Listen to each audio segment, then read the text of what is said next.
here to show you a little trick that I do with the Cutterpillar Pro that I have seen people ask about. This came up recently in the Scrap Gals Facebook group where someone was asking for trimmer recommendations, and this Cutterpillar Pro, which is my favorite and the one I recommend, there were a few other people that mentioned it but showed some concerns that they needed to keep a second trimmer around so they could gut the paper. Heather from Heather's Crafty Life on YouTube, I will have a link to her Instagram so that you can continue on to her YouTube channel. She did an honest review of the Cutterpillar Pro, and one of the things that she docked it for a little bit was the fact that you couldn't gut paper. And I piped up and said, hey, I do it. In case you have not seen the Cutterpillar Pro in action or know anything about it, it is a really solid rotary trimmer. It's a plastic base, and it has a little tray that I don't use. But the miracle of it is the rotary carriage, how it's self-sharpening, and the light. So you can see here, there's an LED light all the way down, and the blade rolls really smoothly across the carriage. It's always sharpening itself against the edge here, just like chefs sharpen knives against a metal pole thing. Usually, when someone means gut the paper, they want to reserve a piece of the paper because they love it so much. They might only have one piece, or maybe they want to use the back side, and you're only going to plan to use the edge anyway, and everything else is going to be covered. Now I tend to, when I do that, I tend to cover all but maybe a quarter or 3/4 of an inch around. So then, you know, sometimes you feel like, well, what about all that paper I'm just wasting behind there? First, I want to show you how good the Cutterpillar Pro cuts because of this LED strip. So I'm going to turn off the lights. I've angled my phone so that hopefully you can see some of it. It's the best I can do with my setup, but I'm turning off all the lights now. So, oh good, I think you can see fine. Now I'm going to move it over, and you can see where it shines up. It was so hard to find a really light paper where you know, it wasn't too dark on the background. So see where my finger is touching, you see the shadow of it. Press this down a little bit, and you can see that line. This is why a lot of people are fans of the Cutterpillar Pro, because you can get that line. All you have to do is look at, see, if I go too far, and you can see that it's gone too far. I want to just cut the branding strip. So I'm going to move it over, line it up.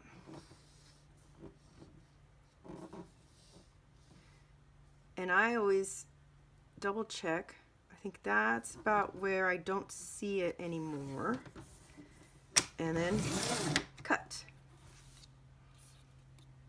Turn on the lights.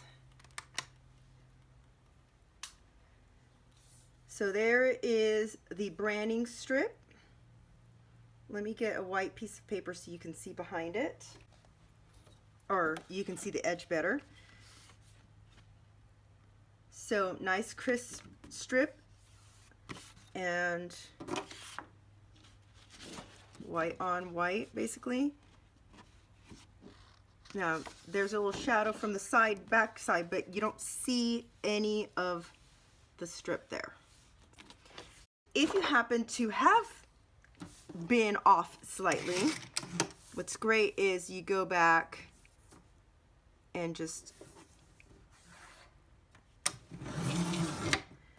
you can cut the teeny tiniest sliver. How great is that? It's just, I love this the Cutterpillar Pro. I have the crop. I don't like it as much because it has the same carriage, which is kind of heavy on one side, and it's a smaller base with an arm, and I feel like it's not as nice and solid as this, but it's a great idea for people who have little space or to take to a crop. Here's a paper that I happen to have a couple of, but I'm going to use as an example. So I want to use the wood grain as a border, but it's got these cute little mason jars, and I don't really want to use all, just waste it. So first of all, I'm going to cut the branding strip off because it'll bother me if it's not a square to start off with. So I'll go over. Here, I'll turn off a little bit just so I can see through much better.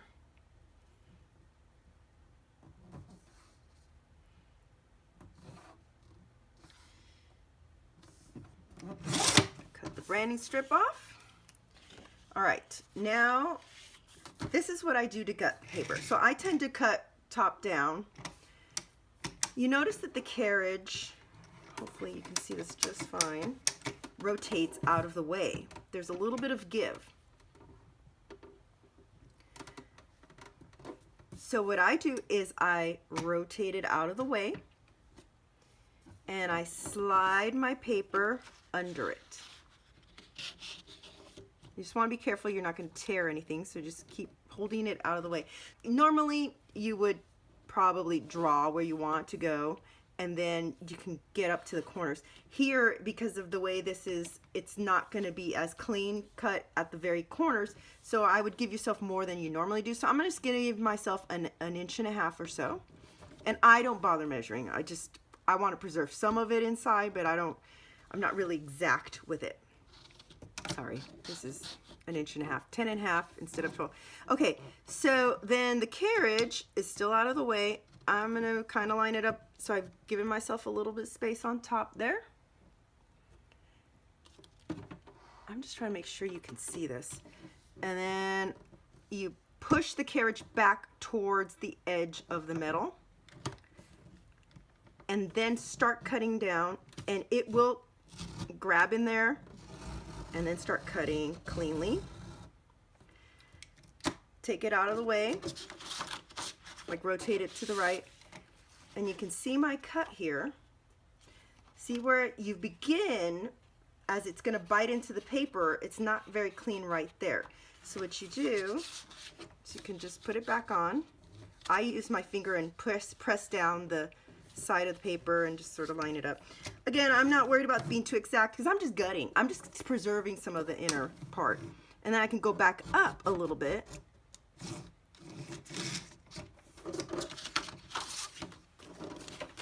And so this portion is going to have stuff on top of it so it doesn't bother me. If you want to, and just in general when you're gutting, you can always put something like another thin piece of paper you don't care about behind the whole layout just to give it some more stability since you gutted out the middle. All right, so I'm going to do the other sides. Move it out of the way. I'm roughly where I want to be. I push down the carriage towards the metal and I start cutting, and it will eventually straighten out and get there a nice clean cut. I go up a little bit up to where I know it crossed. So you can see I crossed the first cut. Move it out of the way. Be careful because you don't want it to get caught and rip off. Move around there. Make the paper, you can bend your paper down so that this doesn't get caught, your wheel, the cutter doesn't get caught, and moving it into position. Then I go down, start cutting. I can cut back up to make sure I get crisscross at the corner. Move it out of the way. Carefully move the paper, holding the carriage away. Move the paper back under.